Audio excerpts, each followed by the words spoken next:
महाराष्ट्र में निश्चित रूप से भारतीय जनता पार्टी, शिवसेना और राष्ट्रवादी कांग्रेस, ये जो हमारी महायुति की अलायंस है, ये निश्चित रूप से चुनाव जीतती हुई दिख रही है और हमें कंफर्टेबल मेजोरिटी मिलेगी। जिस तरीके से नतीजे रहे थे 2024 लोकसभा में एमवीए का जो कॉन्फिडेंस है वो काफी बड़ा है। उनको लगता है कि सरकार महाराष्ट्र में उनकी बनेगी। मुझे नहीं लगता, क्योंकि लोकसभा का माहौल अलग था, इस समय का अलग है और निश्चित रूप से हमारी जीत होगी, ऐसा मुझे विश्वास है। ये जो महायुति का गठबंधन बना है, लोग कह रहे हैं कि ये बेमेल गठबंधन है।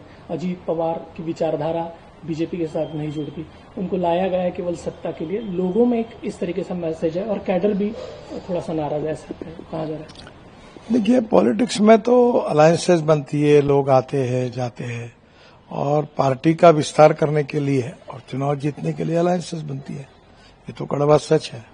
पर मुझे लगता है कि ओवरऑल ये सब अलायंस का फायदा होगा, हम जीतेंगे। जिस तरह की तोड़फोड़ पिछले दिनों महाराष्ट्र में कहा जा रहा है कि लोग इससे नाराज है, लोग पसंद नहीं करते ये सब चीजें पॉलिटिक्स में। मुझे नहीं लगता। देखिए, यहाँ जब दो फोर्सेस इकट्ठा होते हैं, अब वो तो कांग्रेस और शिवसेना साथ में आई, उनके कौन से विचार मिल रहे हैं, या एनसीपी के शरद पवार साहब के और शिवसेना के कौन से मिल रहे हैं। चुनाव में होता ही यही है। एक नारा नया लाया है बीजेपी ने, बटेंगे तो कटेंगे। इसको लेकर काफी विवाद भी हो रहा है। अजीत पवार ने असहमति अपनी प्रदर्शित कर दी कि ये नारा महाराष्ट्र में नहीं चलेगा। कुछ बीजेपी के लोग, पंकजा मुंडे भी कह रहे कि इससे हमारा ताल्लुक नहीं है। इसको कैसे देखते हैं, ये पोलराइजेशन का एक? देखिए, हमारा देश एक है, हम सब भारतीय हैं। हमारे भारतीयों में उपासना पद्धति अलग है। कोई मस्जिद में जाता है, कोई बौद्ध विहार में जाता है, कोई चर्च में जाता है, कोई मंदिर में जाता है। ये अलग अलग हमारी उपासना पद्धति है, पर हम भारतीय हैं, हम एक है। और हम सब ने मिलकर आतंकवाद के खिलाफ, जो हमारे देश में विशेष रूप से हमारी इंटरनल और एक्सटर्नल सिक्योरिटी को ध्यान में लेते हुए, हमारे देश में आतंकवादियों के खिलाफ और देश के दुश्मनों के खिलाफ हमने एक होना चाहिए। सबने जात, पंथ, धर्म, भाषा भूलकर, ये उसका स्पिरिट है। लेकिन ये बांटने का एक तरीके से प्रयास है। कहा है पूरे भारतीय एक हुए, वहां बांटने का प्रयास है। कटेंगे तो कटेंगे, ये लोग उसका गलत इंटरप्रिटेशन करते हैं, ऐसा अर्थ नहीं है। राहुल गांधी लगातार अपनी रैलियों में कह रहे हैं कि 50% आरक्षण की जो सीमा है उसे हम तोड़ेंगे और जातिगत सर्वेक्षण करके। ये वो तोड़ ही नहीं सकते, क्योंकि उसमें सुप्रीम कोर्ट का निर्णय है और सुप्रीम कोर्ट का जो निर्णय है वो उसको तोड़ नहीं पाएंगे वो। लेकिन वो हर सभा में कह रहे हैं कि जातिगत आरक्षण का जातीय सर्वेक्षण हम लोग करेंगे। और बीजेपी, देखो, उनको पूरा विश्वास है कि वो सत्ता पे आने वाले नहीं है, इसलिए कुछ भी बोलेंगे तो फर्क नहीं पड़ता। बीजेपी के लिए मुश्किल नहीं है मुद्दा? नहीं। संविधान का मुद्दा भी पिछले चुनाव में काफी था। देखो, संविधान ना हम बदलेंगे, ना बदलने देंगे, ना बदलने की कोई हिम्मत करेगा। केशवानंद भारती केस में ये ऑलरेडी आ गया है कि साइलेंट फीचर जो होते कॉन्स्टिट्यूशन के मूलभूत तत्व, वो बदल नहीं सकते। मूलभूत तत्व है freedom of speech, fundamental right, समाजवाद, धर्मनिरपेक्षता, लोकतंत्र, ये कभी कोई बदल ही नहीं सकता।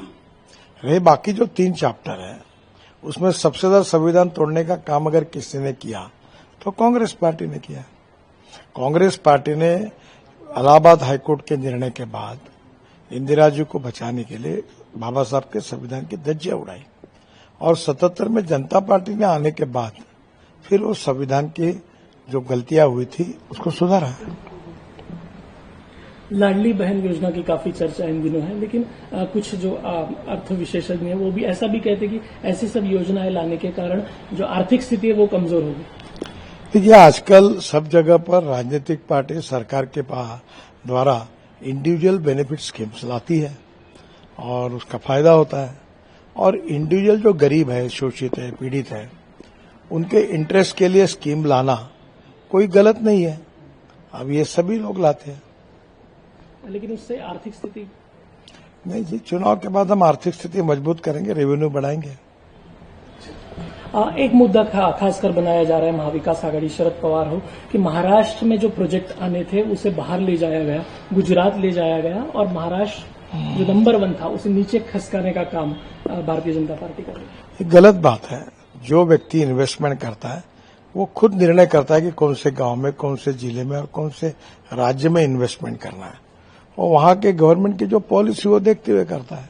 ये आरोप सरासर गलत है, भारतीय जनता पार्टी को बदनाम करने वाला है। मराठा आरक्षण लेकर भी काफी कश्मकश है। एक तरफा बीजेपी का विरोध।